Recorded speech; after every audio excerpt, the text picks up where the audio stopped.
I'm also going to introduce our wonderful speaker for this morning. Anne-Marie Knight is the CEO of Shine Consulting and Training, LLC. She is also a director at the Black Business Alliance. I'm going to let her toot her own horn and give you her own elevator pitch. And we're going to talk a little bit this morning. And I'm going to hand it off to Anne-Marie to give us and get it going. Thank you so much, Anne-Marie. Could I just interject a little bit, Dawn, before? Sure. I just need to say something because I am so thankful with Anne-Marie. I just wanted to tell you, Anne-Marie, I've been very thankful for you because you've been from the very beginning of this program, very supportive and for the mission of KNOWN and the connections that we've established, with the Black Business Alliance. She's been a wonderful partner of KNOWN. So I appreciate you coming today and teaching all your knowledge about business planning and about setting up the business, but a lot of life experiences that Anne-Marie could share with you that are amazing. Thank you, Anne-Marie, for coming today. Thank you so much, Juan. It's a pleasure. It's really a pleasure for us to work collaboratively with KNOWN. That is a part of what we do at the Black Business Alliance. It's really all about, we serve folks better when we do it together. And we are better when we do life together. So that's a part of why we're here today this morning. So I'm really glad to meet each and every one of you. Because I don't know all of you, and it's my first time meeting you, I'm going to give you your opportunity to do your 60-second elevator pitch before I turn on the screen. So I don't know how we take it in turn or how you normally do this, but I'm sure you've been practicing now over the last several weeks. So I'm going to just turn it over and let you do your 60-second elevator pitches. I'd love to hear more about you and your business very quickly. So I'm going to start with Melissa. Melissa, you can send it to the next person. Hello, my name is Melissa Pearson, and I am the CEO and founder of Le Pair, which is an inspirational clothing and jewelry brand.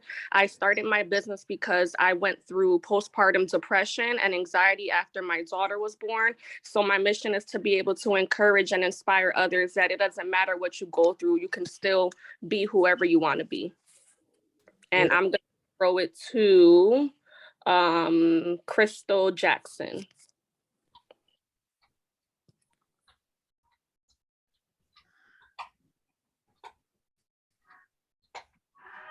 I'm Crystal Jackson. I am the CEO and founder of Simply Being Wellness Counseling, which is a group therapy and wellness practice based in Central Connecticut. We provide an array of services to individuals, families, and couples. And also we provide wellness counseling and consultations individually and to other corporations and organizations. Good morning, everyone. Thank you. Who are you handing it to, Crystal?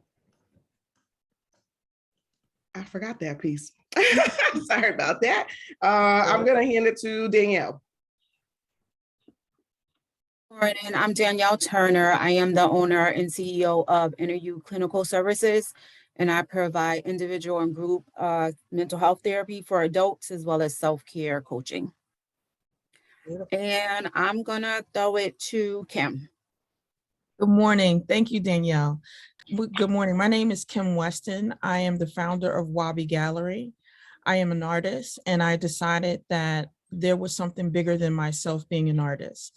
And so opening up a gallery in New Haven was something that was very important to me. And I needed to open up a gallery that was inclusive of people of color and women. That gallery is also very inclusive of people who need to sustain themselves through art. And so photography, painting, sculpture, all of those things are important. So the gallery is going to act as a place where artists can come and expose themselves, expose their work, but also come to learn how to sustain themselves through art. That means they will learn how they will learn how to use their work to create business through programs that we will be teaching them, and that will start with high school young people young adults, and then we'll also have a mentor program. We'll also have a work share space, so people will be able to come in and use computers and have professional programming that they'll be able to use, which is a needed thing in New Haven for young artists starting out. Very good, thank you. Who are you throwing it to, Kim? I'm going to send it to Renee.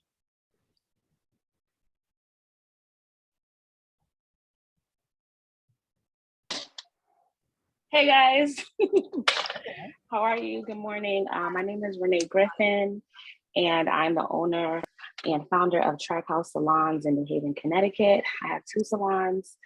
One is for hair, one is a beauty lounge. We have makeup, nails, we have a licensed esthetician, we do teeth whitening, lashes, all things beauty.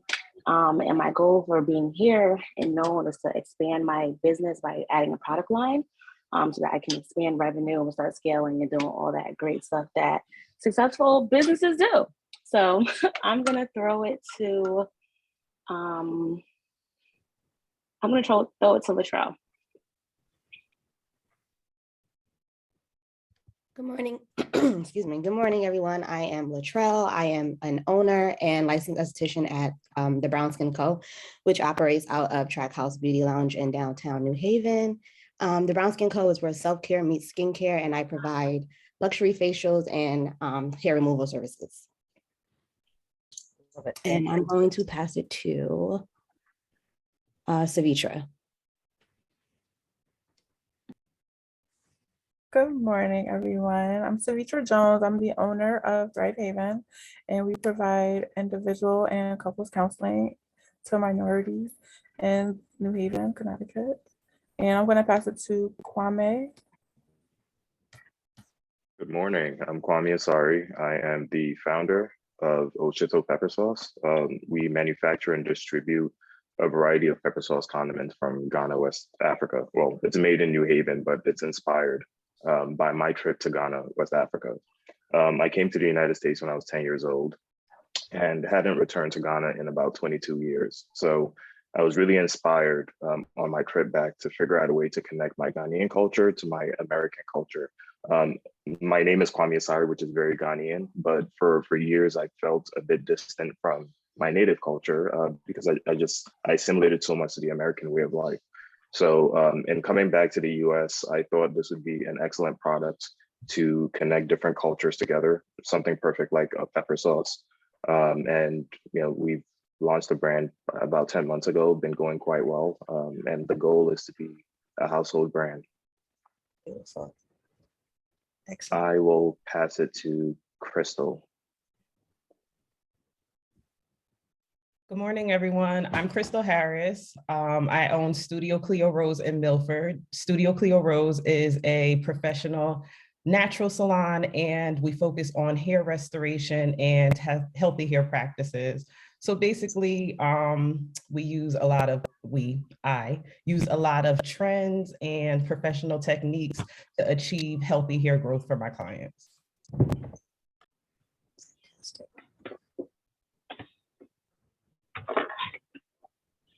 Anybody missing? I think Sandra. Hi, good morning. My name is Sandra Salmon. I own a home care agency in Woodbridge, and I serve 3 counties: New Haven, Fairfield, Upper and Lower, and a large part of Litchfield County. My purpose for being here is to learn business techniques. I have a passion for the service because I grew up in care service, as my grandma was a midwife, not licensed, and we did from birth to death. So I was always with her, and my whole life I have been in this service. So it was just a natural progression for me. So as time goes by, you'll know a little bit more about me, but that's for now, that's it. Beautiful, thank you. Did we get everybody? Fabulous. Thank you so much. So as you've heard, my name is Anne Marie Knight. I'm the Executive Director of the Black Business Alliance. We just moved into our new office in Milford, Crystal. So we're going to have our grand opening on February 24th from 5:30 to 7. And so I'm sending an open invitation to all of you to join us and get to know who we are, what we do at the Black Business Alliance. Can you allow me to share my screen, please? And then I can go from there. You should have that ability right now. Thank you. Okay. Great. Let's see if I can make this work. Anne-Marie, February 24th, right? February 24th, Thursday evening. Okay. You have it in yeah. your book, Juan? Okay, could you say the address so everybody has it? I'm gonna put it in the chat. Thank you. Can you folks see and hear me okay? Beautiful, thank you. I've occasionally got this loud heater thing that kicks in, but we'll keep this going and make it work. So I'm with the Black Business Alliance. I gave you an opportunity to do your introduction, so we don't need that screen. So I just wanted to talk to you quickly about our part of our collaboration with KNOWN is that we back up this program with what we call our funding superhighway. And I'm sure you all met Jim last week, who's also with BBA and does our technical assistance. So after you've completed and graduated from KNOWN, you have the opportunity to be a part of BBA's Black funding program. And that way we help you look for, access funding, complete your business plans, whatever you need to be able to connect you with funders to get that funding. And we're part of the state's Minority Business Initiative with DECD. We're connected to the Minority Business Revolving Loan Fund. So there's a whole lot more that we can do. And I'm not going to give you the whole details right now, but just know that we're a full service technical assistance agency, but we operate more like a chamber of commerce. So we're membership based. This is all about, for us, community building and connectedness. And our goal here is to really get Black businesses to work together, connect together, buy from each other, and then we can expand as a group. It's about the collective, not about one particular person or one particular group in particular. So we do the one-on-one technical assistance. We did our first ever money mindset retreat at the end of last year, which was fantastic. We'll be doing that again this year. And of course, loan package development.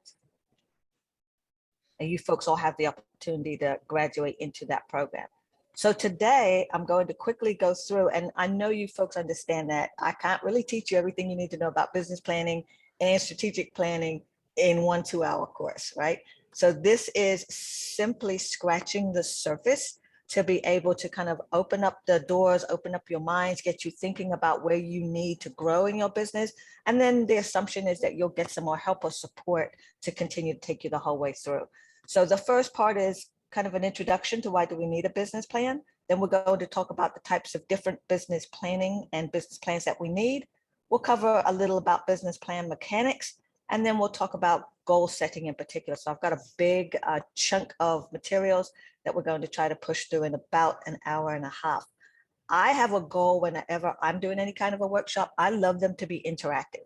So, and I want to see you and hear you participate in this training. So I'm going to be giving opportunities for you to think about where you are. I'm going to be involving some activities where you can actually take some notes, but then give us feedback. And I'm going to get, again, looking for interactivity. That is a part of how we learn. And as I can kind of sync how we're learning as we go along. If you do have the opportunity and you're in a place where you can turn your cameras on, please, I would love to see your beautiful faces. That's what inspires me. And I understand if you can't turn your video on, I totally get that as well. So let's think about, why do I need a business plan, right? Which is a great question. Let me just see by a show of hands, and maybe you could do the thumbs up on your screen if you know how to work all of the little icons. How many of you actually have a working business plan? How many businesses in the room have a business plan? Now I've got to figure out how I see all of you. I see one. All right, I think I see one person with a working business plan. All right, so why do you think we need a business plan? Anybody? Feel free to open your mics and jump in. If you're Hello? So looking, we can, oh, sorry, go ahead. I was going to say for funding to get, Funding? yes. Okay, I that think is one use for a business plan. I think a business plan helps you to really see your potential of what you can do. A business plan shows you your weakness. It shows you the opportunities. It shows you the things that can slow you down in terms of your threats that can actually stop you from moving forward. A business plan really shows you it's a forward way of looking at breaking down what are your successes in your business and what your weaknesses are in your business. Absolutely, I love that. And as you can see, we can operate without a business plan, but having a business plan is what puts your business on a solid footing, right? So it's an essential tool. If you're thinking about starting a business, growing a business, it's an important tool for your business. And it's not a one and done document. And I just want to make sure that we understand that. Some folks think that we create a business plan right before I'm about to launch, or after we take this class, we've got everything written down and that's the end of it. That's not how the business plan works.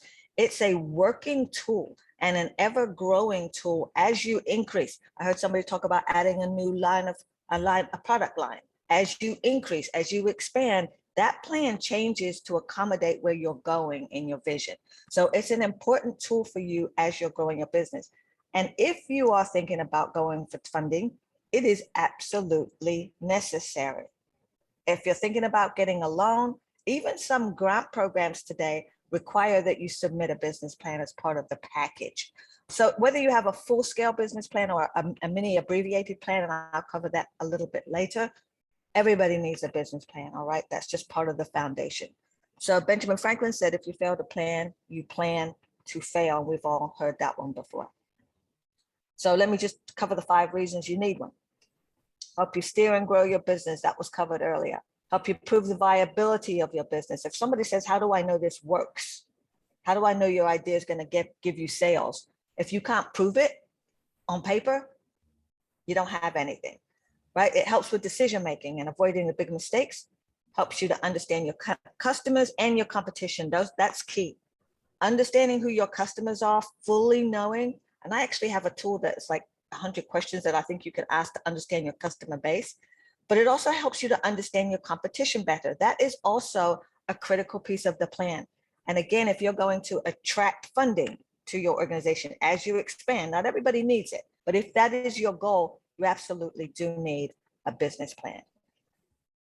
If you're trying to hurriedly take notes and scribble things down, I'll give you this whole presentation if that will help you. All right. So your business plan is your roadmap. It's your GPS. It gives you your direction to get you to your end results. I want us to think about, before we even get started, get grounded in your big picture. Kind of what do you see for your business on the end of your business? So we're going to do an activity together. I'm going to ask you just to take out a blank sheet of paper and a pen. Just put it on top of your desk, and then I'm going to ask you just to leave that alone for a second. We're going to take about 3 to 5 minutes to do a visualization exercise. And I just need you to be in a relaxed space. If you need to lay down, you can lay down. If you need to sit back in your chair, feel free and comfortable to do that. And wherever you're comfortable, I want you to just close your eyes.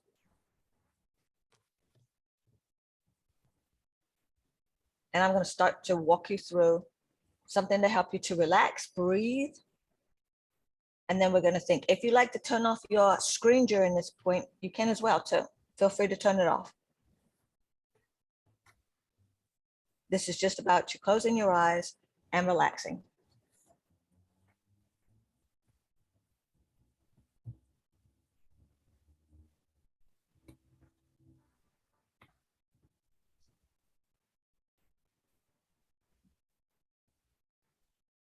So I'm just going to ask you to take a deep breath in through your nose and push it out through your lips, pursed lips. Another deep breath in and out through pursed lips.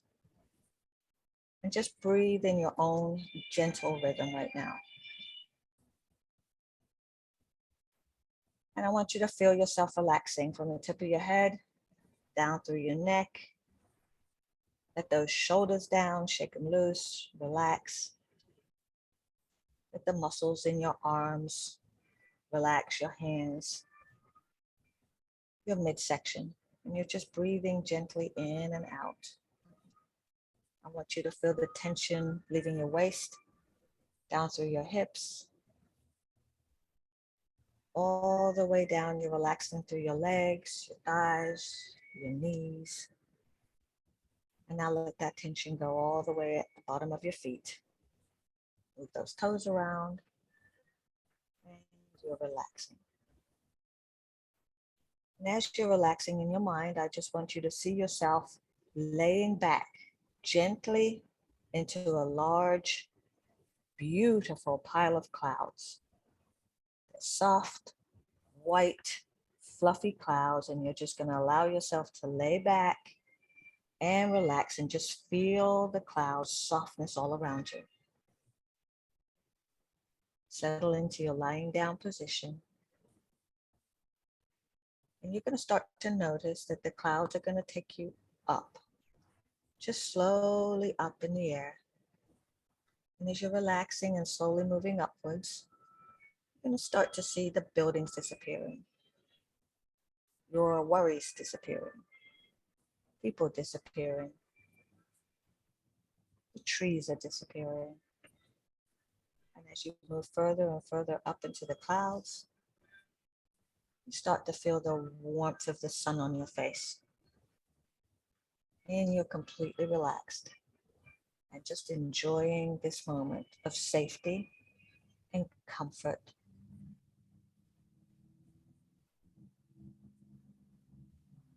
And as you're enjoying this moment, I want you to look around and I want you to start to see your business in its finished form. What does it look like? What does it feel like? What colors do you see and envision? I want you to look at the faces of your customers as they come in and out of your business. What do they look like? What are their expressions? What do they feel as they interact with your business? I want you to take a good look around and you're looking at your suppliers. You're looking at your building, your location. I want you to see all of the colors around you. What do you smell in the air? What colors are coming into your senses right now? I want you to look at every single detail of your business. And as you're breathing that in,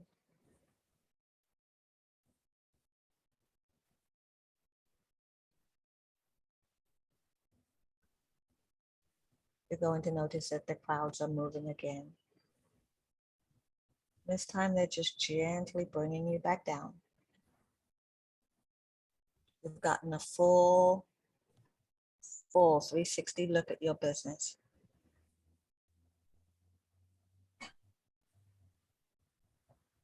Who are you in your business? Who do you need to be in your business?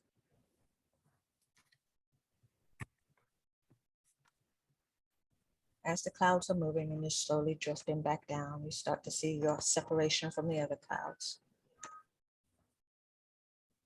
And now the buildings start to come into view. And the trees are coming into view. And you're gently being placed back down, right here back in the class. So I just want you to take a few more deep breaths in and out. Breathe that in. When you're ready, I'm going to ask you to open your eyes. When you're ready, take your time. And I'm going to give you about 3 minutes to just write down everything you saw, felt, touched, smelled, all your senses, all right, in that activity. So this is your time. You go ahead and write it all down.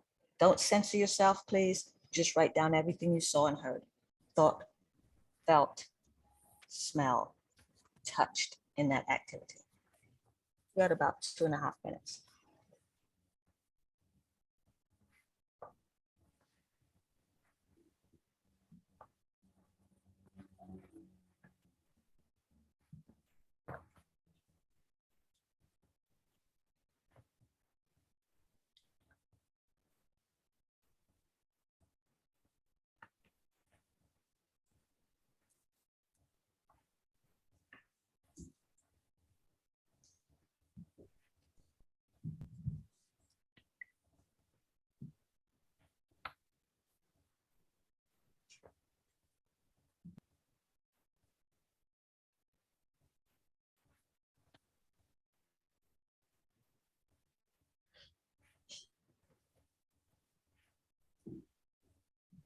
If you've turned your cameras off and can turn them back on, I'd appreciate that. Got about 1 more minute. Just scribble down some notes. They may be just jointed thoughts, it doesn't matter. Just write down what you saw, felt.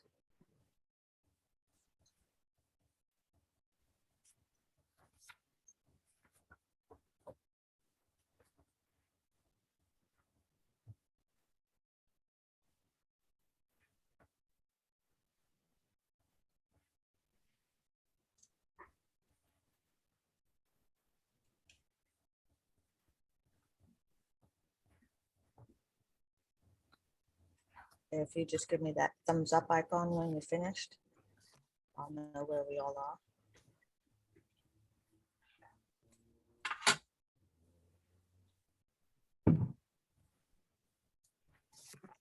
Thank you.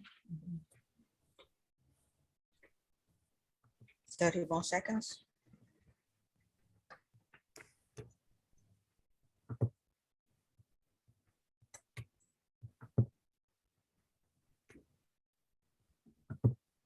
Should be wrapping up your thoughts about now.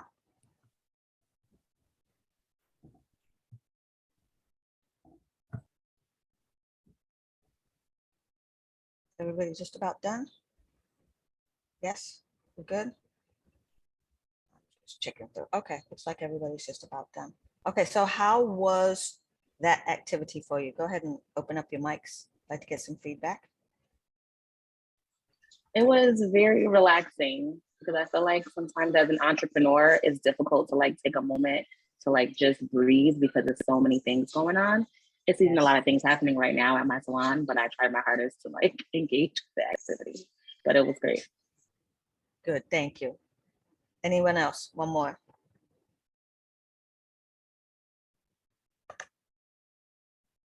Why do you think we did that activity? Saw like everyone was happy and they were taking care of themselves. It was like a good work environment, which was a good thing. Absolutely. I think What that, does this activity have to sorry. do? That's okay. What does this activity have to do with our big idea today around strategic planning and business planning? I was gonna say that I think that the exercise really helps us calm our mind so that we can actually see what we want, because it becomes so chaotic that oftentimes we can't think clearly. So I think that this gave us a chance to really relax and then produce something that was organic. Beautiful. I saw, from my thought, I saw growth. From my touch, I saw expansion. From my smell, I saw success. For my feel, I got nervous and excited. Interesting. All right, nervous and exciting, but that's a good place to be, right? That means you're ready to stretch and to grow. Good for you. Anybody else take something away from this? Saw something new maybe about your business?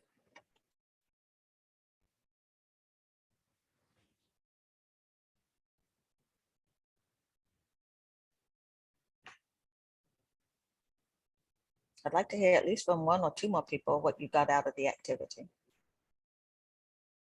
And Maria, I just wanted to comment. I was doing the exercise, and one of the things that it was interesting is like, you're working in your business. It's the difference between working in your business and working on your business, and how when you are in that state of mind that you made us go through, is like like looking at your business from a vantage point. Place that you're up in the hill, like looking into the business and the different components of it. It just looks at the interconnected parts and how everything connects to each other. It's like a different dimension. It was really wonderful. Absolutely. Thank you so much, Juan. And I think that we often don't take the time because we are busy people. We're always doing something. Even in these 2-hour classes, you're focused in and you're doing, but it doesn't take much time for us to pull back. And that's a whole neuroscience thing I don't even have time to go into today, how we can just kind of switch our minds in a few seconds and help take our focus in another direction. But this really does give you an opportunity to see the big picture, of your business. And that's what you need as we move forward. So thank you all for participating. I'm glad you got something out of it. So let's talk about two types of business plans. Now I'm going to move you, shift you. You've got your big picture in mind. Now I want you to think about what's going to go into your business plan. So for the traditional business plan, and I'm sure some of you already know this is the very detailed overview of your company, all right? It includes your goals, your financials. It's particularly used when you need investment or funding, but it covers all of your customers, your competition. It's got the operations of the corporation and all of the different sections of a business plan included in it. It's a very detailed document. This isn't something that's 5 or 6 pages. All right, in general, we're looking at 20, 30, 40 pages if you're doing a very thorough business plan. This is a complete look at your business inside and out. But there is an option to do what I'm calling a concise business plan, the 1-page business plan. And there's something that you can also do in between. And that's really if you just need to be able to communicate what your organization's strategic direction is and look at your goals, your plans, your priorities on one sheet. And for some people, that's all you need in terms of just having that direction in place. Other folks are going to need a more thorough business plan. So let's take a quick look at the mechanics of the business plan. And if I'm covering things that you've already covered or you've taken classes on already, you can just like wave and let me know and I'll move faster for you. All right, so first of all, the executive summary. The executive summary is the very first page of your business plan. And let me just start by saying, this is the absolute last thing that you write for your business plan. It's important for you to understand that you never start the business plan by writing the executive summary. The executive summary is an overview of all of the other aspects of your plan. So by the time you've written the plan, the mission statement, the product summary, your market opportunity summary, traction, next steps, goals, by the time you've written all of your operations into the plan, then you just pull out the key points and put it into the executive summary. When you think about a good movie that you want to see or have seen, you always get your attention caught by the trailer, right? The first 30 seconds, 60 seconds, 1 minute that they're giving you to show you the best parts of the movie so that you're excited to come and see the movie. That's what the executive summary is. It is that highlight reel from your business plan. I can't tell you how many times I've seen folks write this at the beginning. That is the wrong way around. So I'm just giving you that note. Some of the components, again, the company overview. All right, this is answering these key questions. What's the product or service that you're offering? How does it solve my customer's pain point, their main problem? What impact does it have as a solution for your customers? And how does it affect or produce the shortcomings? How does it effectively address the shortcomings that are in the market? So this really, the key points here are looking at the pain points, that's the problem statement, and then what your fabulous, elegant solution is, that goes into the company overview. So it's not just specifically, I'm the entrepreneur, look at me, these are my credentials. This is how does your company address this pain point that your customers have.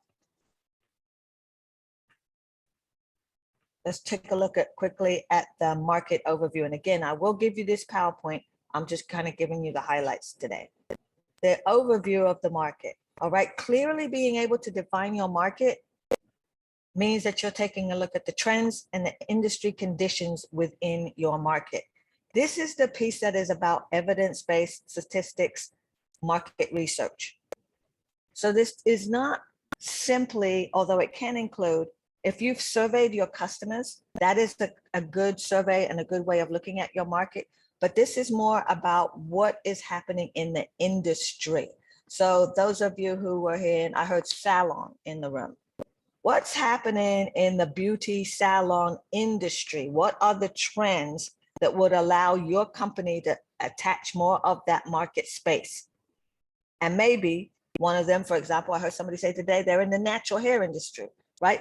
That part of the industry has just skyrocketed lately. Folks are more interested in taking care of their natural hair. So you're going to be able to show the research, the statistics that proves that men and women are now moving towards taking care of natural hair. And so it shows that there's a bigger slice of the pie, and that's why you've moved into that market. So you're talking about the size of the market opportunity that your company is going to address, the amount of growth that's happening in the market. I know there are a couple of people in this room who are in, I'm going to say, mental health, wellness type activities, huge industries that have blown up, particularly during COVID, right? So you need to document and verify what the statistics are that show the growth in the industry. That's what this section of the plan is about. So what are the trends? You know, people are staying more at home now. People are more concerned about their personal wellness. You're going to need to be able to show those trends from research. And then, of course, you're going to demonstrate that by showing some success stories as well. Feel free to jump in and ask me any questions if you need to while I'm moving, because I do talk quickly. So section 4 is the products and services. This is the how it works section, right? This is the what are you doing section. And you're going to be given the details of what your product or service is. Art gallery, hair products, pepper sauce, whatever it is that your product or service is, here's where you're going to determine how it works. Some of the questions that you're going to be addressing here are, what are some of the product's features, key features? How will the customers use your product or service? All right. Is there any particular technology that's a part of your service that makes it stand out? You're going to want to be able to describe that there.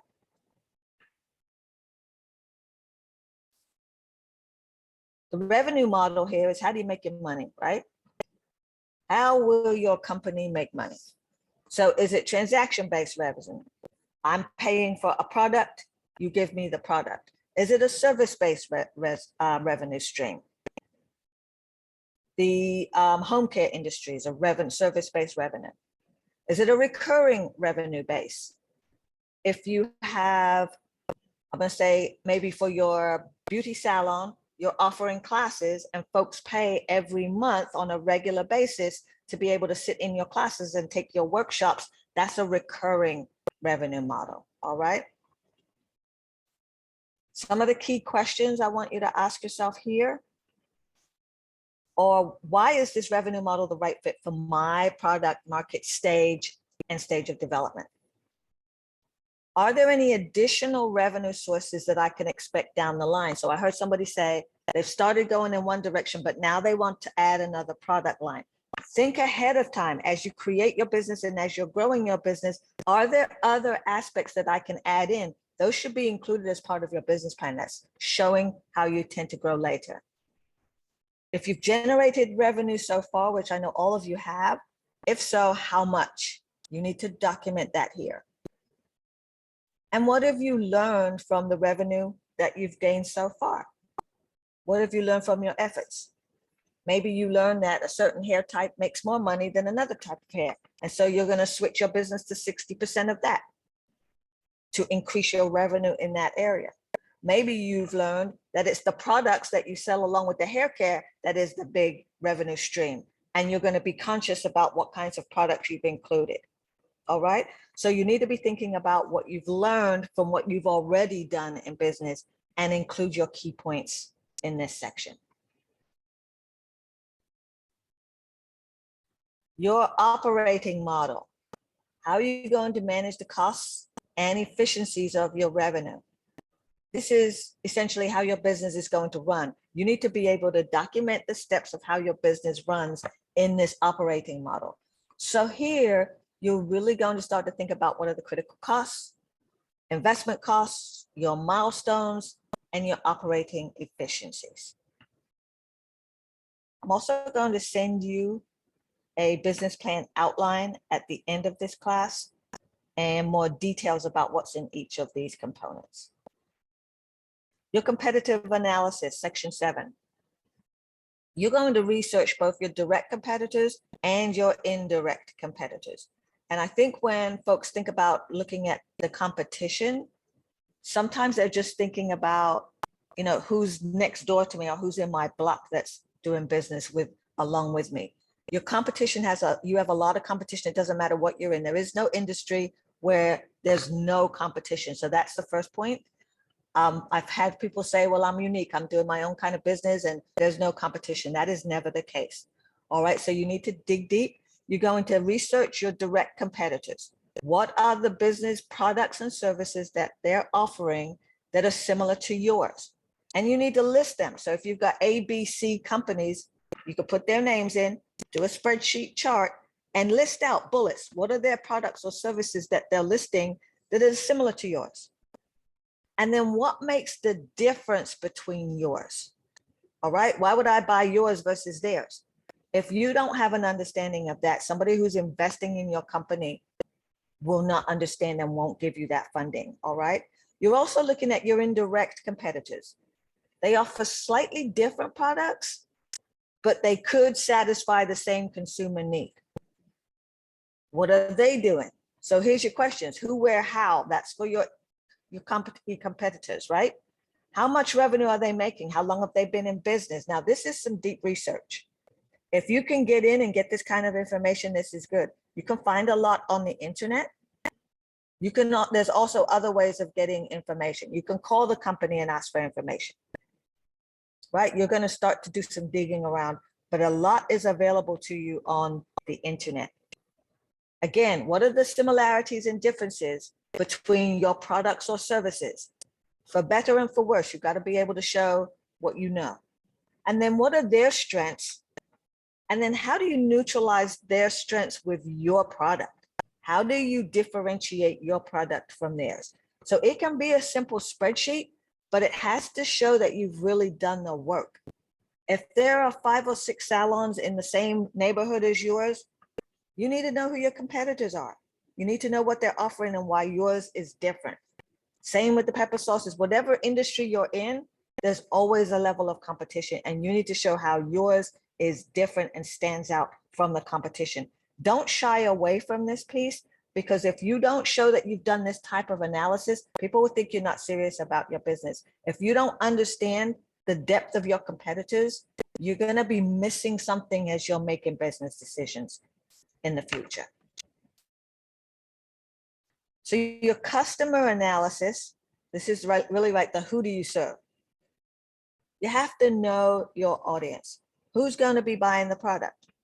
Where are they? A little bit of that thing that I did, just going up into the cloud, or we were looking at the face of your customers.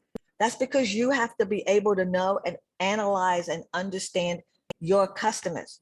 Where do they currently shop? What's important to them? How do they spend their money? Are they price conscious? Are they all about convenience and speed and delivery? Are they concerned about environmental impact? It might make a difference with your packaging. Do they tend to move quickly when there's some kind of new technology? All right. You need to understand and analyze your customers so that you thoroughly know who they are. And the customer base is not just simply, well, I'm serving women, all women with hair. That's my market base.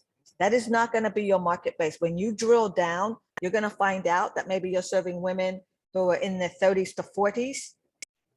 They're family women with children.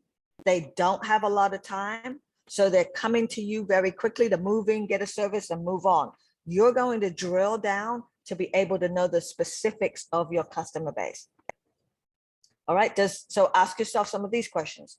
Does your target audience skew more male or female? What age range do your customers fall into? How many people are there in this market target demographic?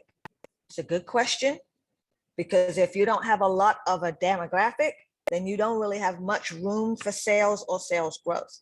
All right, where do your target customers live? They're city dwellers, suburbanites. How much money do they make? You might think this is unimportant.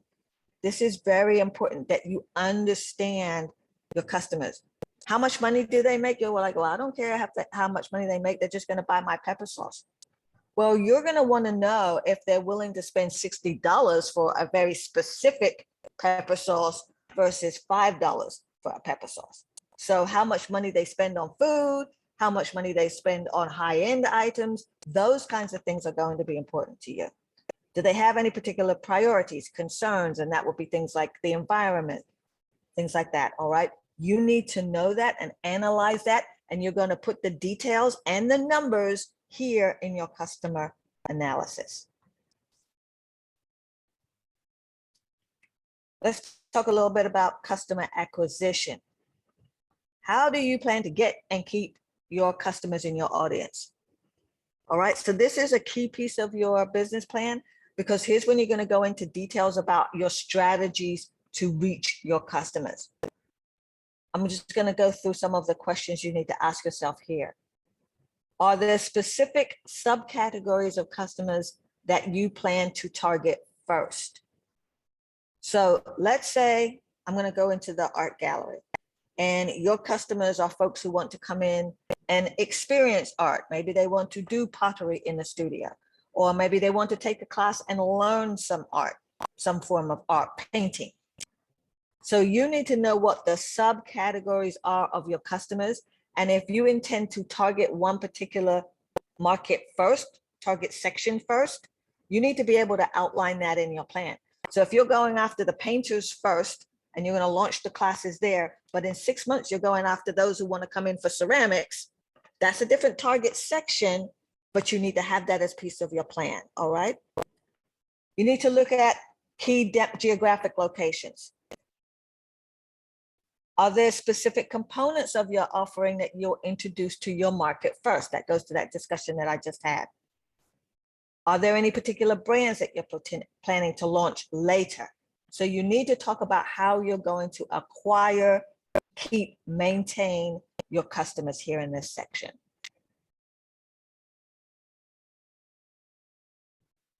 In the traction section, sometimes this is just included in the other section, but this is time for you to show that you already have some irons in the fire, and you folks are already in business, you're in a growth stage. So this is where you're able to show what you've already done, how you got traction already. You've already engaged X amount of clients. You've already added 2 product lines of the pepper sauce. You've already, you've got 2 salons already. So you're already in a growth stage. This is where you can show what how you're getting irons in the fire. From an investor point of view, they're looking at you to see what you've done so that I know how I'm going to fund you to help you to grow. Beyond that, I need to know how I'm going to give you money so that I make money as you grow, right? If I'm an investor.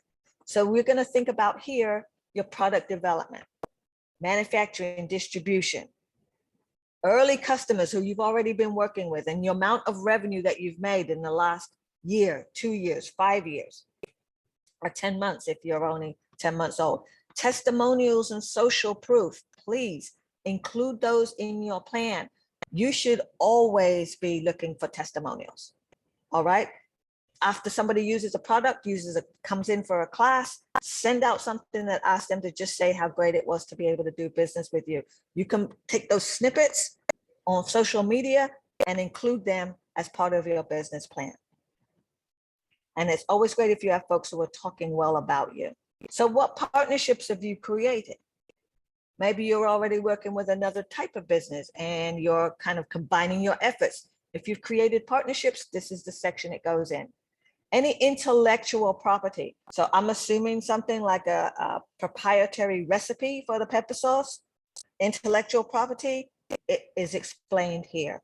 If you've got press, you had a press event, somebody came, you were in the newspaper, include the article here, or at least a link to the article to show who you are, what you're doing, and that, again, you've already got some traction.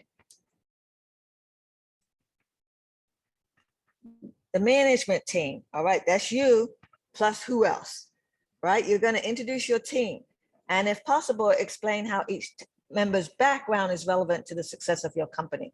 Now, for some of you, you might be saying, okay, well, I'm a team of one. We're never really a team of one. And I want to show you how that works. If you are running your business, you're the CEO, executive, whatever your title is, you're the one, the owner running the company, but you have somebody on your back end who's doing your financials, your bookkeeping, they are a part of your team. If you have a legal consultant, an attorney, maybe they're helping you look at your contracts, that person is a part of your team. All right, so don't ever think of yourself as just one person. You always have a team around you. And here's where you need to solidify and hear who your management team is. An investor needs to know that you've already seen an attorney and you've got somebody who you can go to, and particularly that you've got someone on the back end with the finances, unless of course you're already an accountant and you have an accounting business. All right, so you're going to talk about the combination of the skills, experience, relationships, and expertise that your team members bring to the table. So some of you have an administrative assistant to take care of the day-to-day. That person goes on your team. You've got a salon manager. You've got partnerships. These are part of your management team. So your bios should cover your team members' names, title, position in the company, their professional background, and any skills that they've developed as a result of their past experience. Now, you can do, it doesn't have to be like a full-on, full-page resume for each person. You could maybe put 2 on a sheet, but you need to make sure that you're covering and showing what their level of skill is, what they're bringing to the team as part of your management team. And then for the funding piece, excuse me. Sure, go ahead, Kim. How do you go about doing that with partnerships? Do you just list the partnership and then their skill set? Now talk to me about what type of partnership it is.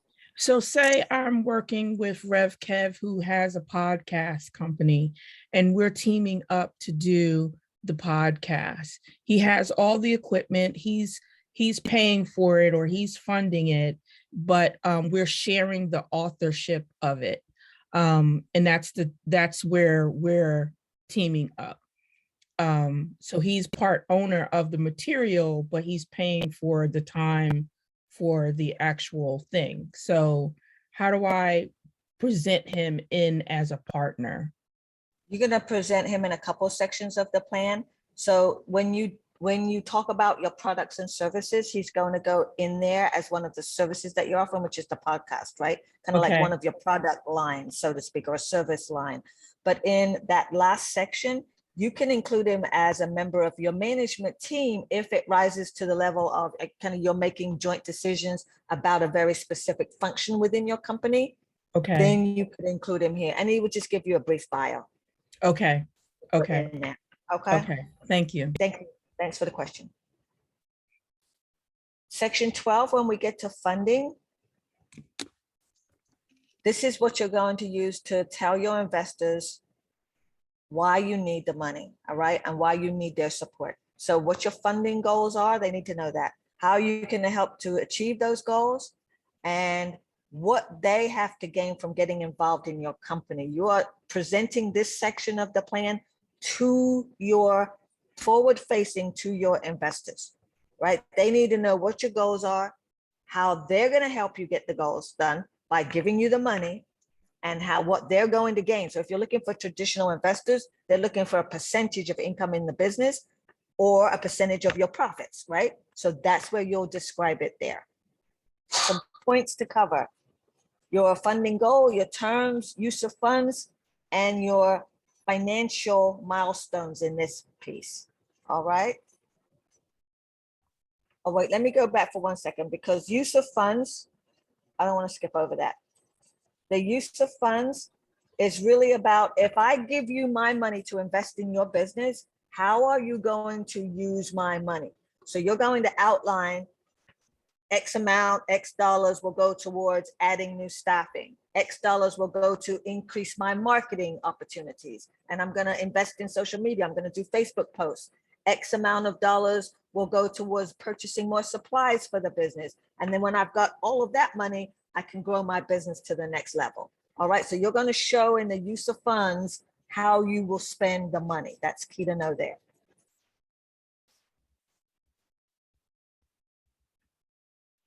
Now your financials, and I can go into a whole lot of depth here, we're not going to today, but I just want you to show that what backs up the whole rest of your business plan are your financials. This is where you are going to show your spreadsheets, charts, tables, graphs that communicate to your investors your projections for the company, right? In dollars and cents over the next few years. I don't think you should do less than 3 years. 3 to 5 years is a great viewpoint. All right. So you're going to be able to document that with their investment, I'm making 100,000 now, but if you invest in me, I'll be making 150 in year 2, 250 in year 3, $500,000 by year 4, and in year 5, I triple that and I'm at $1.5 million if you give me your investment. So you're going to have to build financial forecasts. Now, financial forecasting is not guessing. All right, this is really based on you taking a serious look at your business. What have you been able to do so far? And with an additional amount of funding, realistically, what can you do moving forward? So you really have to give this some detail and some thought here to look at those parameters, all right? So this will include your income statement, your balance sheet, cash flow projections, your break-even analysis. These, if this is not something you're doing on a regular basis, and for those of us who are, I mean, I'm a serial entrepreneur, and I've done a lot of business as a consultant where I'm generally the only person. So I'm the one who's managing the finances. I'm the one who has to pull these reports out of QuickBooks. If you're keeping QuickBooks, these reports you pull very easily. If you're gathering your materials, your documents, and you give them to a bookkeeper at the end of the month and they do these, you need to be having these statements every month. And you need to be able to review these documents every month to know where you are. When you do your business plan, these statements get attached to the back of your business plan.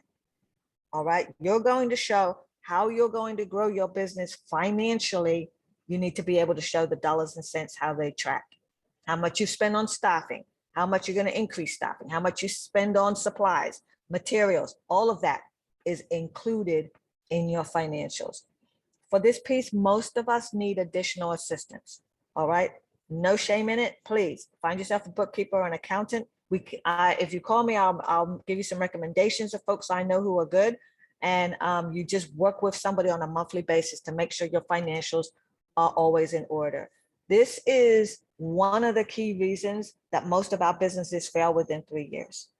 It's the financial management aspect. It's the lack of looking forward. It's the lack of taking care to know what I need to do to adjust if I get myself in trouble. And it's the lack of understanding of the financial aspects of our business. So please, as you're taking time to learn, put in your schedule, taking time to understand your financials. That's why we've created the funding superhighway, and it goes on the back end of this, because understanding your financials is critical as well. So well, before I go here, any questions, concerns, anything for you? Would you be able to talk a little bit more about the intellectual property? Sure. So if you've created something that is copyrighted, trademarked, a proprietary product of some kind, you're going to describe, this is an opportunity for you to blow your own horn, right? This sets you apart from someone else. That has to be included in your business plan, describing what it is and what you've done, either trademark, copyrighted. It's a proprietary product, a proprietary process. If you've created something that's very unique for your business, that needs to be included in your business plan. Now, of course, you're not going to give all the details, right? But you're going to state it in your business plan. Was that good enough? Yes, thank you. All right, you're welcome. Hey, Anne Marie, quick question. In the very beginning, you discussed having the long form of your business plan and also having the abridged version. Just with experience with a few investors, it seems the initial conversations, they're more interested in receiving somewhat of a pitch deck, which kind of touches on all these different points. So when do you recommend at least developing a pitch deck? Is that after you develop your business plan, or can that kind of be done like simultaneously with the business plan as well? Thank you for the question, Kwame. It can be done simultaneously with the business plan. I lean on the side of, if you get your business plan done, the full-fledged business plan, you've got the answers for everything you need for whatever other document people may request from you, because all you're going to do is go in and pull from there. The pitch deck is much more like a PowerPoint presentation where you're given the bullet points, right? And if it's particularly if you're doing, what am I thinking about? Like an investment group, something like that, venture capital money, that's what they're looking at initially, but that's not what they're making their decision on. You're whetting their appetite with kind of like a PowerPoint, just like I did today, that's giving you the bullet points. This is what I'm doing. This is what the problem is. This is how I'm solving the problem. This is how much money I need. And this is how much I'm going to grow and how much money you're going to make, right? That's the bottom line. That's a pitch deck. But you're just whetting their appetites to really be able to go under the hood and see what else is under there. And at that point, they're able to say, I like this idea, or no, I don't think that works for me. And they move on. But once you've grabbed their attention with the pitch deck, you better have the mechanics of a business plan underneath it to back you up. It's the foundation. So if I'm giving an official answer, the official answer would be, do your business plan, please, first. So you understand all of the mechanics of your business. Then you pull the bullet points for your pitch deck. Can it be done at the same time? Absolutely. Absolutely. But if you do the pitch deck and they call you in, and just like Kwame gave me a question, and I don't know the answer because I haven't gone through the mechanics of my business plan, that's not such a good look. All right. So it's really important for you to understand the mechanics of your business. And let me make this point too. You can pay somebody to do your business plan. You can hire a company, pay them, I don't even know how much these days, maybe $5, $6, I've charged $1,000 to write somebody's business plan. But when I write your business plan for you, it's me writing it for you. You still don't have your heart in the project. I think it's important for you, even in just draft form, for you to go through these pieces and put your heart into the project. It's you, it's your idea, it's what you want. Then you can have somebody come behind you and kind of clean it up for you in business plan language, right? But I think it's critical for every owner to put their effort into that business plan. It's not easy to do. It's not necessarily fun to do if it's not your thing, right? But it's important to do because every phase of your business, you know already, you know what the operations are. You know what you need for materials and what you're spending. You know the feel that you're trying to give your customers. You know who you're trying to market to. So you don't want somebody coming in and designing a business plan and telling you what it should look like. And again, when you sit in front of an investor and they ask you about your customer base, if your version doesn't match what's in that plan, that is not a good look. So it's important for you to know and understand the mechanics of your business plan. Great question, and I appreciate you asking me. So somebody give me a time check because I have no idea what time this is. Oh, 10:14. We're not doing too badly. I'm working on my business plan now, and I thought I could get it done in a week, and it's now a month later. And I'm very frustrated at this point, and I'm frustrated because not because it's hard, but because it's just so much information I have to think about and put in. It is actually one of the best things that I've done in a very long time. And it's exciting. It's like making me project, because usually you sit and you have these ideas, but now this is making me bullet point these ideas and project these ideas and then follow it up. It's like a math equation. And now you actually have the substance to back that equation. And so it's really, really good. And I think it's the foundation of the business. I've had businesses before. I've kind of done like these quick kind of like a one-pager kind of business plan just to see where I'm going to go with the business.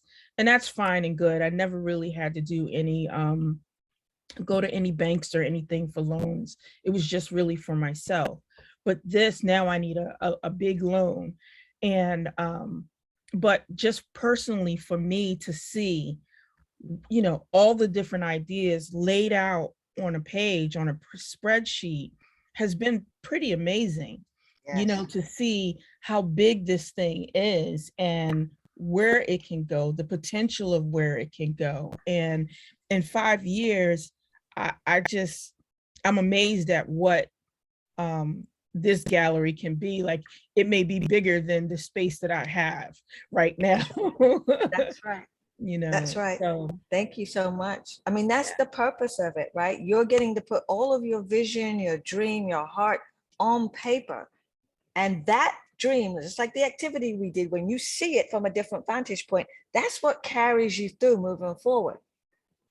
And it changes, it fluctuates. It will change if I mean, we've all gone through COVID. Who knew how that was going to impact all of our businesses and lives in general? You can adjust and change, but once you've got the roadmap mapped out, you've got something to work with. And it is about establishing that future. Thank you, Kim, for sharing that. It is critical to have this in your business. No matter what format you take, even if you just attempt the business plan and you do it all in bullet points for now, please just take your time, give yourself that time. And I love the way you said it was a week. You thought it was going to be a week. Everybody says that to start with, right? It can go a month, 2 months. And I would recommend you hand it off to somebody else to read now and give you some feedback. And then you can come back and look at it with a different set of eyes on it. So my mentor is helping me. I think he's past his 3 hours, Juan. So I do have help, and I am so grateful for that help because my eyes were crossing at one point. Yep. So that I feel happened. like, and I feel like I'm repeating information, but you know how you take, I don't know if you guys have any kids, but sometimes when you do behavioral tests for your kids or the psychiatrists that are here, they ask you 5 ways about whether your kid is moving. Does your kid move a lot? And then I asked 5 different ways about that. And I feel like this business plan is asking 5 different ways for the same question, but it makes you really look and pay attention to how you're answering that question. And are you answering it the same way? And if you shift, then you need to go back and ask yourself, why are you shifting your answer? And so it really makes you pay attention. It really Absolutely. does. And sometimes the shift in the way the question is asked is because it's from a different perspective. It can be about your marketplace, right? It can be specific to your customers. It may be the same type of question, but they're looking for different things in different sections. So the answer won't necessarily be the same. It's important to do that. So I love the idea of going, finding a mentor, getting a business coach, getting some technical assistance, getting whatever you need, but being able to step back now. You've done the hard work. Now you hand it over to somebody who's not in your business every day with fresh eyes to be able to give it a look over, because they're looking at it from an investor perspective. All right. And they're going to be able to see where some holes are, what things may need adjustment. And you can come back at it with a fresh set of eyes now at this point. So yeah, please don't beat yourself up if this takes a while. It could take a while. It's just that I'm the one holding up the construction now. I have the contractors all lined up and they're waiting for the go ahead. So but once you've gotten the feedback from your business plan, this is going to go a lot faster you've done the work. So this is just going to be filling in the holes from here on out. You shouldn't be waiting much more. Hold on. Thank you. All right. Thanks, all right. You're welcome. All right, let's slide through some slides about strategic planning and goal setting. And I feel like I'm giving you, like I just opened up a floodgate and just throwing a whole lot of information in your direction. Feel free, like I said, to jump in and ask any questions. But this is around, initially I started to talk about strategic planning. I feel like the business plan part, I don't want to skip because I'm bringing folks in on the whole strategic planning thing and they haven't understood the mechanics of the business plan. So I just want you to think about strategic planning in terms of how you look at your business. So it's important for you for this. I'm just going to run through this strategic planning cycle for you to understand the global environment and emerging trends that comes up in your business plan. But if you don't know what's happening on a local, national, global scale about what's happening in your industry, right? That is not a good space for you to be in.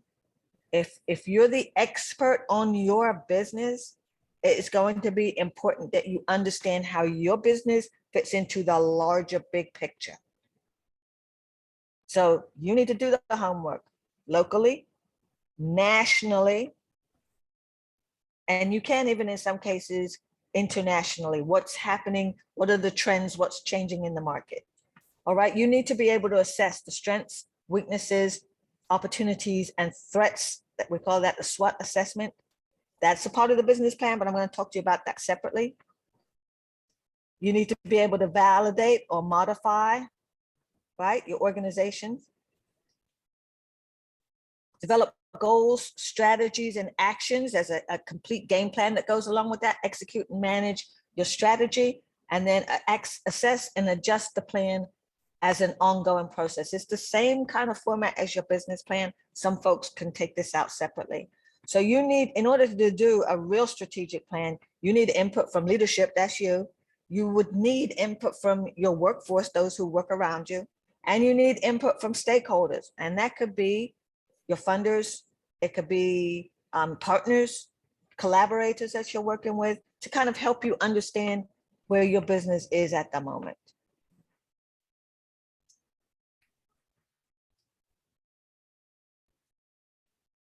Okay, why is my slide not moving? Oh, hold on.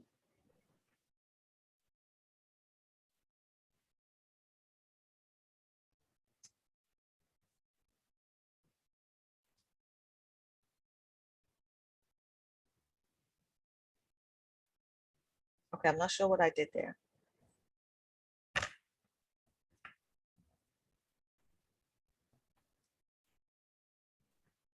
All right, I'm just gonna let it roll. I touched on earlier the SWOT analysis, my apologies. The SWOT analysis gives you a quick overview of where you are. Very important for your business for you to understand. So you're looking at the strengths of your business. If it's a big circle, you've got these 4 quadrants. The strengths of your business. What's your marketing expertise? What is your new and innovative product or service? Maybe a location is a strength of your business. It's not going to be a strength for everybody. Any aspects that add value to your product or service, you need to be able to outline what are the strengths of your business. I'm going to shift over to the other side and look at what are the weaknesses in your business. And up above the line, that's the internal. So you're looking inside of your business. Down below the line, the O and T, those are external. So right now I'm looking at internal, what are the strengths? Internal, what are your weaknesses?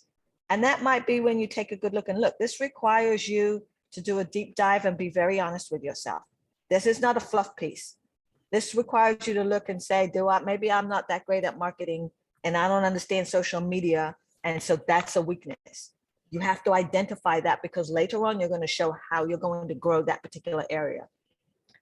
Maybe there's undifferentiated products or services. They look just alike like everybody else's in the block. That's not going to work. That's a weakness. Maybe the location of your business in this case is a weakness. Maybe you have poor quality goods or services. I think everybody's gone somewhere, purchased something, and then came home and was disappointed, right? Poor quality goods or services. Maybe you've had a damaged reputation for some reason. There can be all kinds of things that are potential weaknesses in a business. This requires you, like I said, to sit back and do a deep dive. This is not you in your PR frame of mind, right? You're marketing your business, you're selling yourself. This is not that. This is really going under the hood and taking a good look at where you are. And you're going to outline what your strengths are and what your weaknesses are. Yes, Kim.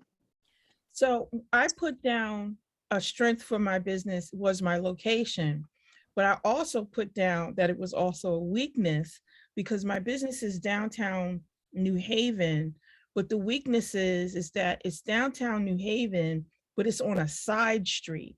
So I'm around the corner from Known, but Known is on Orange and I'm on Court Street. So Court is actually this little short street. It's a great street, but it's not a highly trafficked street. So I put it down as a weakness too.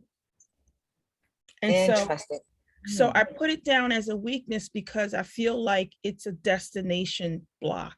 Like you have to know that it's there, even though it's like I put down like the feet, like it's like 97 feet away from the Metro North, right? But it's 300 feet from the green. And and so I feel like it was a weakness because all the traffic kind of goes this way, and you don't have to go down this street normally because there's nothing driving traffic down that street except for people that live there and possibly people coming off of the Metro North. Right. And so in order to combat that in terms of, like you said, in the business plan, it has to be a destination spot. So I have to advertise and market that area to let people know that there's an event going on here. And my sign. So you're doing more to have to market it because of its location. Right. So is your plan to move to another location? No, not necessarily. Okay. No. All right. I just purchased the space. So Okay. I thought it was a good space, but I think my signage has to be correct. Like, you know how people have flat signage? My signage has to come out so when people look down the street, they can see what's happening. Then also, I think if the corners of the streets become more popular, then people will start to come down. Right now, the corner properties, there's nothing going on with, those businesses have closed down because of COVID.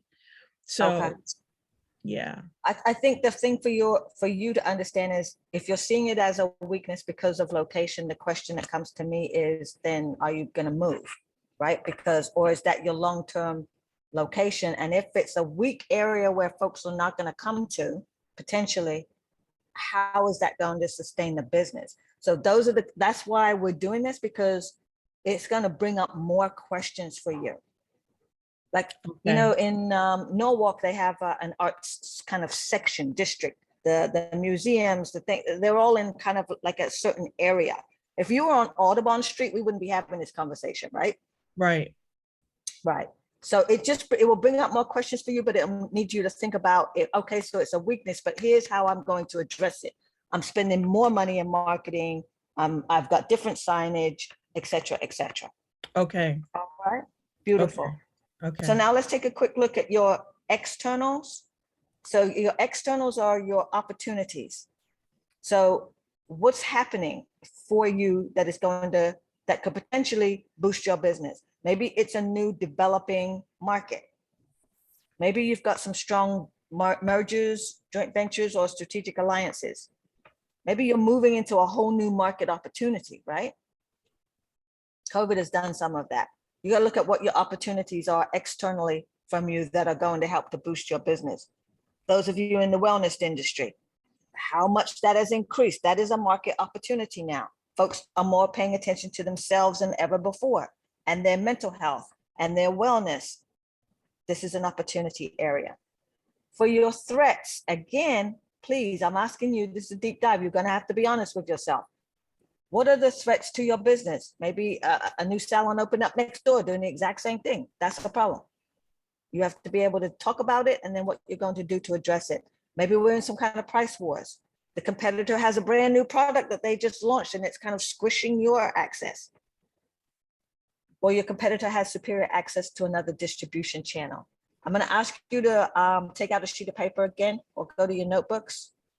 I'm going to leave this up for a moment. And I'm just going to give you a few minutes to put some bullet points down for yourself in the moment, like what's popping up for you, what's resonating with you as your strengths, weaknesses, opportunities, and threats. I'll let you write down a few bullets for each one. I know, Kim, you've already done this work.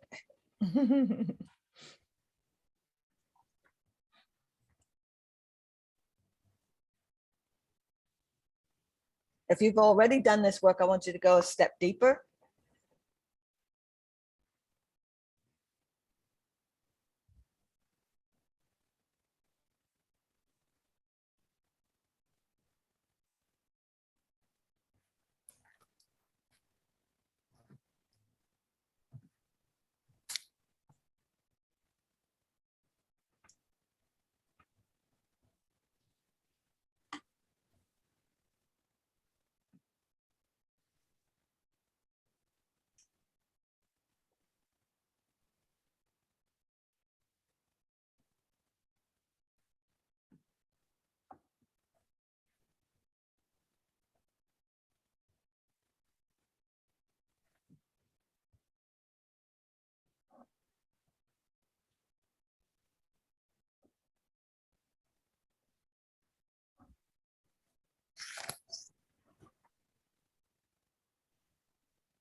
Give me a thumbs up when you've got something written down in all 4 sections.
I see folks, some folks are still writing, but I'm going to ask 1 or 2 of you to jump in, turn on your mics, be brave, and give me just maybe 1 or 2 of your bullet points in any area you pick.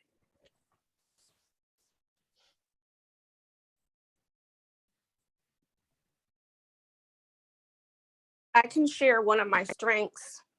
Beautiful. So with my brand, I feel like one of my strengths is that I'm not just another clothing and jewelry brand, but I truly work on the mission to spread more awareness on postpartum depression and also offer resources to those who are experiencing it. Beautiful. Love it. Thank you.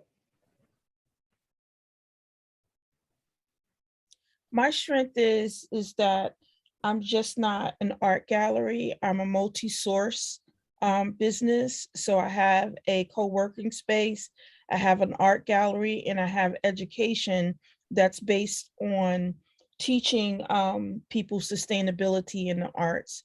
And none of the other arts organizations are doing that. Okay, full service. Okay, I love it. Okay, good. My strength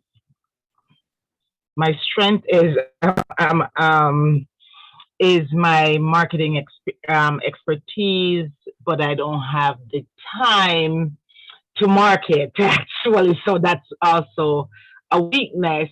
However, I do pretty good by not actually physical going out there to market.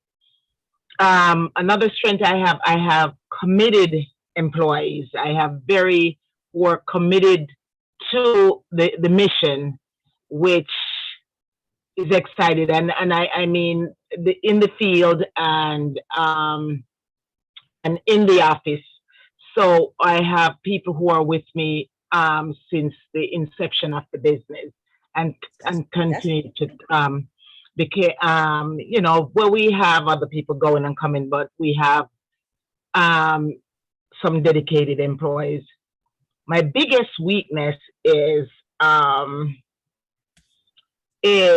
I am such an illiterate when it comes to computers.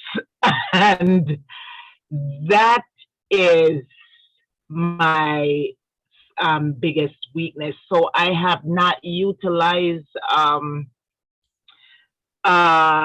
electronic marketing as I should, but I still do very well because I am known in the industry very well for my skill set. So it balances, but I could do better if I had that piece. All right, that's fabulous. And first of all, let me commend you for the level of honesty.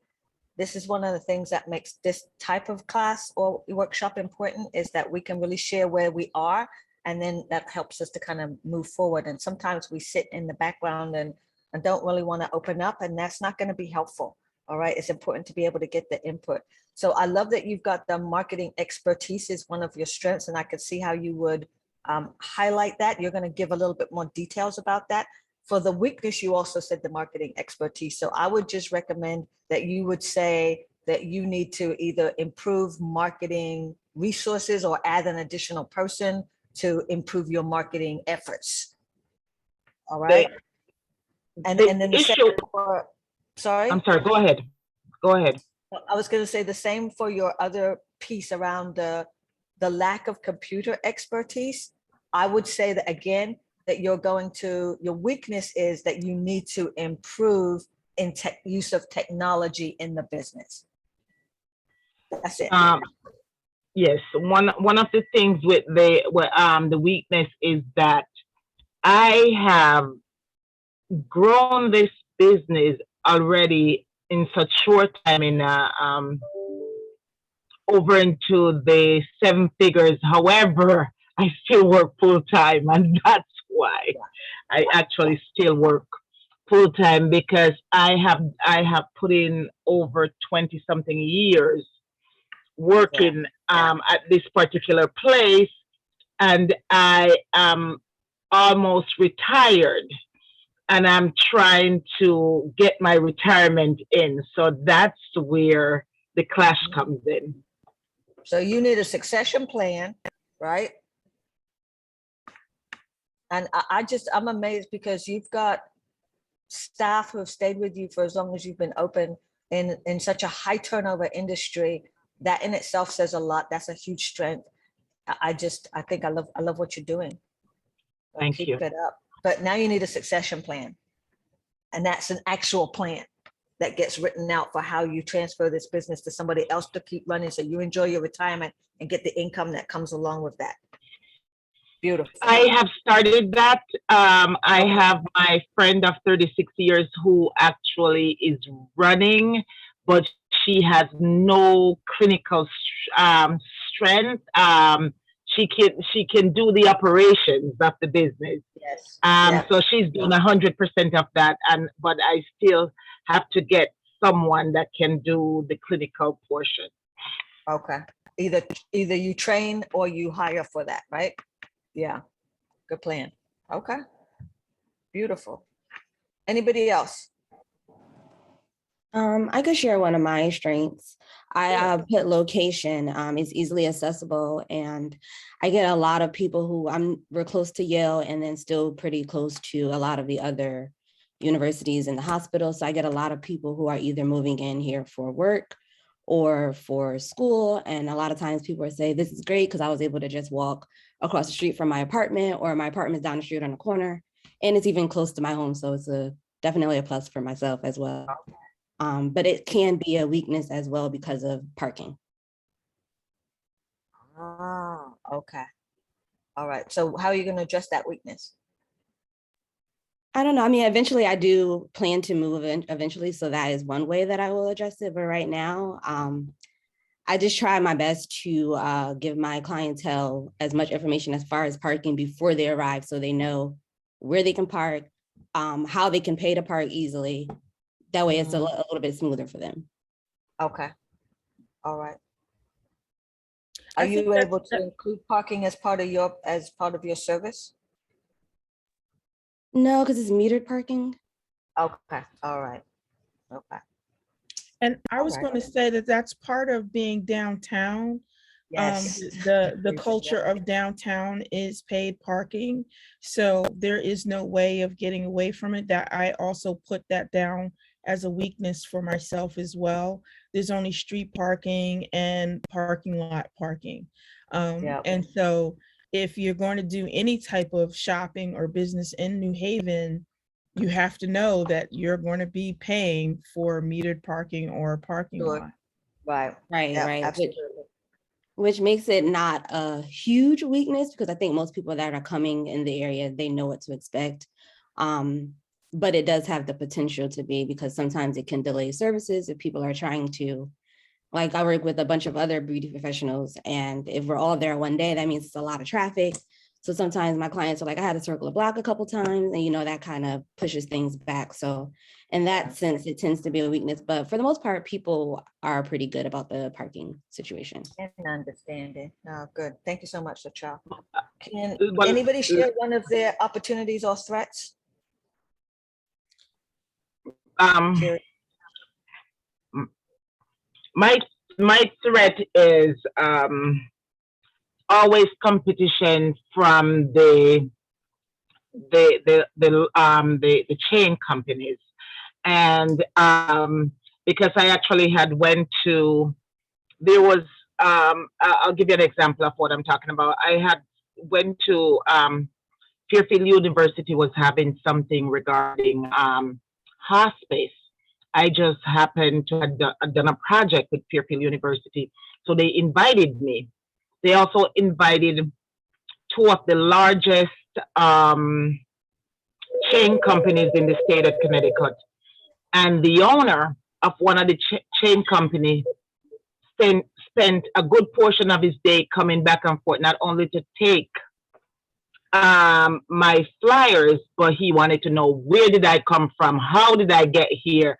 He was like, and I'm sitting there going like, I have a headache. I because I didn't want to be rude, but I see, and then we happen to have a client. His company had gotten a client, and both of us were marketing the client. And then I saw from him taking my flyer, and you can see he did his homework on me, everything he had told the client. And actually, he did end up getting the client only based on the reason that he portrayed that he had multiple branches, and he had always have caregivers. And in that case, he was actually not really telling the client the truth, because I knew he was having shortage like everybody else, which I didn't have that problem for that client. But listen, I mean, good marketing always works. Right, but listen to what you've already told us. Remember, I said when you do your customer analysis and your market research, he went to you to get your information. This wasn't a friendly get your information. This is market research. Yes.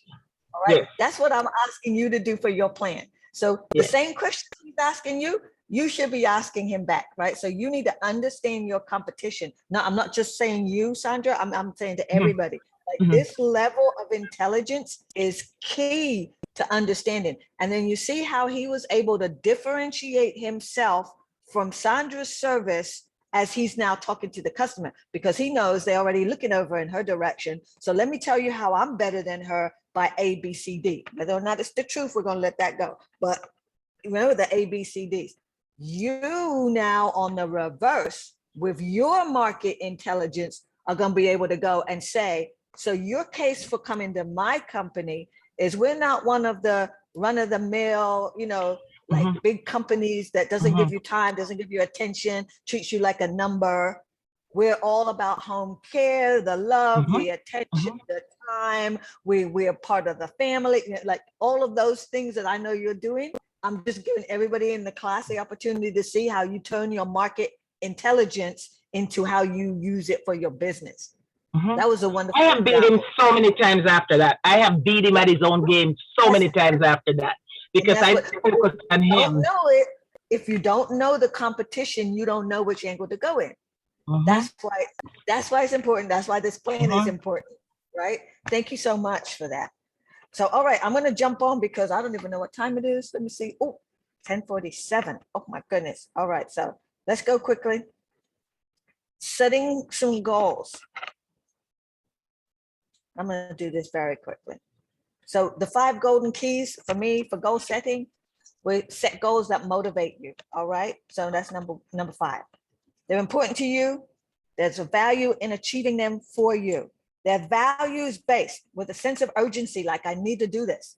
You're thinking big picture, your possibilities, expansive. They call that BHAG, big, hairy, audacious goals, right? This is how you set goals that motivate you in your business. Number 2, SMART goals. Have you already covered SMART goals? Did you folks are familiar with it? Nod your head and then I know, and I keep going. Yes? Everybody's pretty familiar with it, right? So SMART, measurable, actionable, realistic, time bound. Make sure, please, you've got all of these measures in your goal. Must have a time frame attached to it. That's the most important thing. So I'm going to jump over that one. Setting your goals in writing, please. It's not good enough just to have the goals in your head. The physical act of writing them down makes it real and more tangible for you. All right, you're going to use I will statements instead of I might or I would like to. Do you see the difference there? Because when the I would like to, you're not really going for it. That's kind of like, I think I could, I might not, I wish I would, right? This is the I will, you're framing it positively. Your to-do list. Add your goals to the top of your to-do list so that you're looking at them all the time. Post your goals in a visible place. I know the major achievers, they've got their main goals on the mirror in the morning. They look at them. It's written in their calendars. They can move it along week to week. They're marking it against how they're reaching their goals, all right? So post your goals in a visible place. Make sure that you're adding the steps of your goals to your to-do list so you're achieving your goals. Create an action plan. Plan your steps along the way, all right? Write down the steps and so that you can see your progress. I think I was just covering that a little bit earlier. And then number 5 is stick with it, right? When you clearly define what you want and understand why you want it, your odds of success are considerably improved. And I love this piece because I think it's important for you to celebrate your wins along the way. And a win doesn't have to be a big win, right? It doesn't have to be, I made $1 million for my business, big win. It can be, I completed my business plan this week, or I completed the marketing component of my business plan this week. Celebrate that. Give yourself some room and celebrate it. And then you go on to your next one. That's very important. I was going to give you a goal writing exercise, but I'm not going to do that today. I think I'm going to leave it here. I've already kind of given you the outline of what your goals should look like, and I'm going to give you this homework. Practice writing some goals down in the format that I've given you when you have some time, but I'm going to make that a homework assignment for you. You all right with that? I think that would be great because I think it'll tie in nicely to the KPIs as well. So yeah. So make sure you do that as a homework assignment. And I'm going to leave this. In fact, I'm going to stop sharing. That's my contact information. You can reach out to me at any time, but I want to leave it with at least 10 minutes.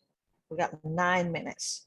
If there's anything, comments you want to make, something you want me to clarify, questions you have, you can pick my brain. You've got 10 minutes. Go. Kim, go ahead. So my competition is Juan and all the nonprofits around New Haven. So Juan is my biggest, well, I have a work share space in my space, will be in my space once the space is completed. And then the arts organizations around me are all nonprofit. I mean, even the smallest one is City Gallery, and they're a nonprofit. And that's my competition. So it's kind of hard to compete with government funding, that kind of thing. But the other thing is that they're not sales oriented. And a lot of the artists that are in New Haven are happy that I'm opening the gallery, because then the gallery can make sales for them, can represent them and actually sell their work. So I feel like I'm caught between a rock and a hard place. Like in one hand, I'm a gift to the artists, but in the other hand, these other organizations have so much money behind them to have exhibitions and to pay for, artists from all over the world to come. And then they throw a bone to a New Haven artist or artists in the area, and they give them the smallest space in the gallery, and that's it, and so they're all kind of doing that. So you have a different model, and yours is a for-profit art gallery? Yes. Okay. And your income comes from the classes, workshops, and sale? Classes, workshop, selling of the artwork, and then also the work share space. Okay. So I'm not going to tell you anything different than Juan would tell you himself, right? You have to have a very specific audience for your work share space. So it sounds like you're leaning towards artists who maybe need some space. I don't know if you've got something. So Yeah. you've got like a very specific market that's going to go into there.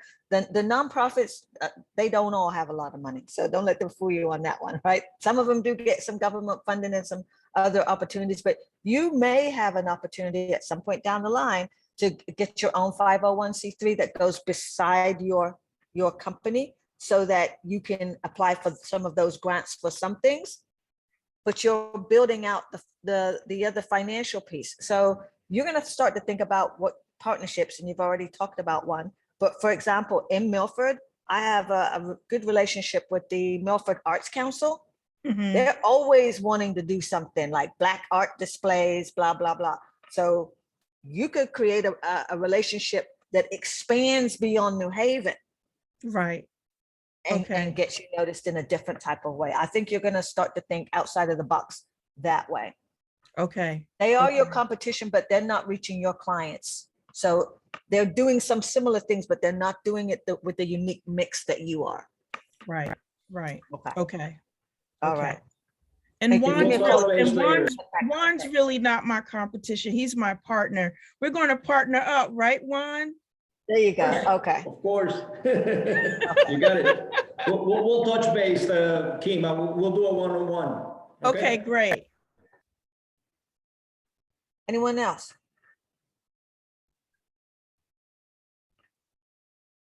No questions, comments, feedback, anything? 5 minutes? Well, I can just say thank you so much for your time today and sharing your knowledge with us. I appreciate it. You're so welcome, Melissa. Thank you.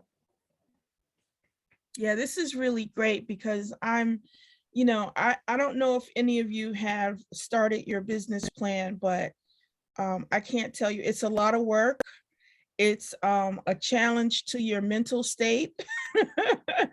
But it really is something that you need. It will help you to get all those things that are floating in your head down on paper, and so you can see your vision come to light. It is definitely necessary for you. Kim, I could definitely second your stress with your business plan. It took me about 3.5 months to complete my first iteration of my business plan. So yeah, it's a lot of frustration, but when you finally complete it, it is a sense of accomplishment. And I mean, the daunting thing is you have to continuously like update it, right? Which is a bit troubling. But I think with the steps that's been provided with each slide where it asks these key questions, I think that provides like a great like genesis point for everyone that's here really to begin to like start off with your business plan, asking the right questions, answering it.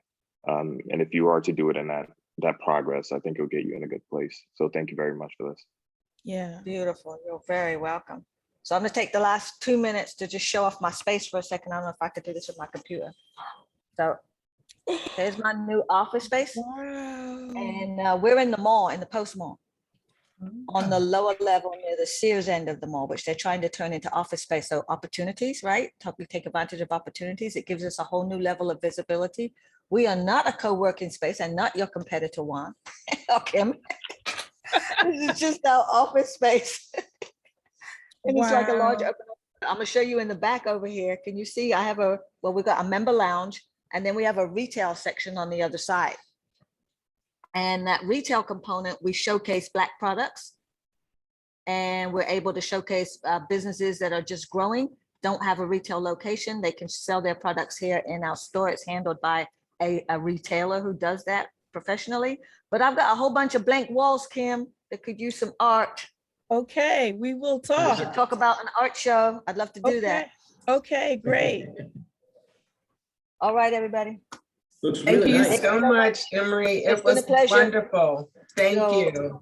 We'll be coming to your opening. Please come to Yes. the grand opening, all right? I'd love to meet you personally, all right? Take care, everybody. Thank Thank you. you. Thank you, Just a Emery. couple of Congratulations quick on your announcements. space. Thank Bye-bye. you. Don't Thank you. forget Bye, the everybody. Zoom survey so that we could give some feedback to our wonderful speaker. Don't forget, if you haven't been able to connect with your mentor by the end of this week, let us know, send us an email. We want to make sure you're able to make those connections. And please, please, please work on your KPIs. because we will be having a dedicated session after we meet with Chantel Garcia next week. So have a wonderful week. Make it happen. Thank you. Bye-bye. Bye. Bye-bye.